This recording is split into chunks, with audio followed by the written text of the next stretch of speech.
Surgery, cervical spondylitis రా surgery, lumbar spondylitis రా surgery, herniated disc రా సర్జరీ, ఏది చెప్పినా సరే సర్జరీ. మనకి ఎలా అయిపోయిందంటే మన బాడీలో కట్లేని బాడీ ఎవరికైనా ఉందా అంటే ఎవరికి లేదు అన్నట్లు చెప్పాల్సి వస్తుంది. ఇవి ప్రివెన్షన్ ఈజ్ బెటర్ దెన్ మనకి నెక్స్ట్ సర్జరీస్ ట్రీట్మెంట్స్ కంటే prevention is better. So next మనం ఇవన్నీ వచ్చేసాయి మేడం, నాకు అయిపోయింది, ఇప్పుడు మీరు చెప్తున్నారు ఇంక నుంచి నేను ఫాలో అవుతాను. మరి వచ్చేసిన దానికి మేమేం చేయాలి అని చెప్పి అంటారు. జనరల్గా 30-35 ఇయర్స్ 50 ఇయర్స్ లోపల వాళ్ళకి కూడా మనకి ఫ్లెక్సిబిలిటీ అనేది బాగుంటుంది, మజిల్స్ కూడా చాలా బాగుంటాయి. ఇట్లాంటి వాళ్ళు సర్జరీకి వెళ్ళాల్సిన అవసరం లేదండి. హెర్నియేటెడ్ డిస్క్ ఉన్నా సరే సర్జరీకి వెళ్ళాల్సిన అవసరం లేదు.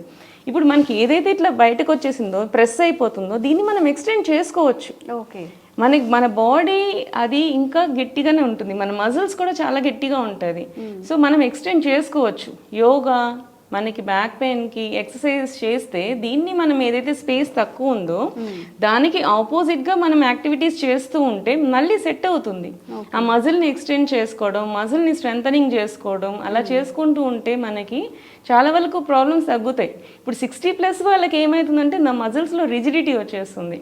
సో వాళ్ళకి యోగా అవన్నీ ఎక్కువ యూజ్ అవ్వవు కాబట్టి యోగా కానీ ఇప్పుడు మనం ఆయుర్వేదిక్లో పంచకర్మ ట్రీట్మెంట్ చేస్తాం వీటికి. సో ఇవేవైతే మజిల్స్ మనకి లూజ్ ఉన్నాయో, ఇవేవైతే నర్వ్ కంప్రెషన్ అవి ఉన్నాయో ఇక్కడ మనం కటివస్తి అని చేస్తామన్నమాట.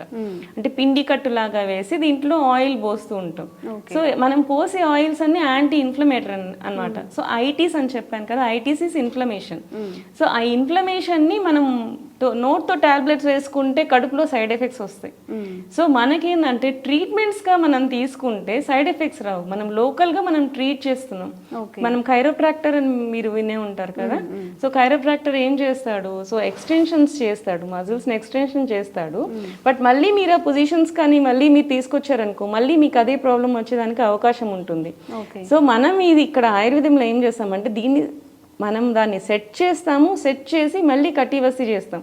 సో అక్కడ ఉండే ఇన్ఫ్లమేషన్ అంతా తగ్గిస్తూ ఉంటాం. సో నెమ్మదిగా లోపల ఉన్న ప్రాబ్లమ్ని కూడా క్లియర్ చేసుకుంటూ వస్తాం. సో కైరోప్రాక్టర్ ఓన్లీ క్లీన్ చేస్తారు కానీ ఇది చేయడు. మోడర్న్ మెడిసిన్లో ఆపరేషన్ చేసి దాన్ని సెట్ చేస్తారు కానీ ఆపరేషన్కి మనకి 3 లక్షల నుంచి 5 లక్షల వరకు ఖర్చు అవుతుంది. మన బాడీ ఒకసారి సర్జరీ చేసుకున్నాక దానికి తగ్గ ప్రాబ్లమ్స్ దానికి ఉంటూనే ఉంటాయి. సో అవన్నీ లేకుండా ఉండాలంటే ఆయుర్వేదిక్లో మనకి కటివస్తి కానీ గ్రీవవస్తి అని చేస్తాం. మనం నెక్కు చేసేదాన్ని గ్రీవవస్తి అంటాము, ఈ నడుముకి చేసేదాన్ని కటివస్తి అంటాం. ఈ వీటిల్లో చేసి ఐటీస్ అనేది ఏదైతే ఇన్ఫ్లమేషన్ ఉందో దాన్ని తగ్గిస్తాము. మనకి ఇంటర్నల్గా కూడా మెడిసిన్స్ ఇస్తాం అనమాట. ఇప్పుడు స్పాండిలోసిస్ కూడా ఉంది కదా, సో దాంట్లో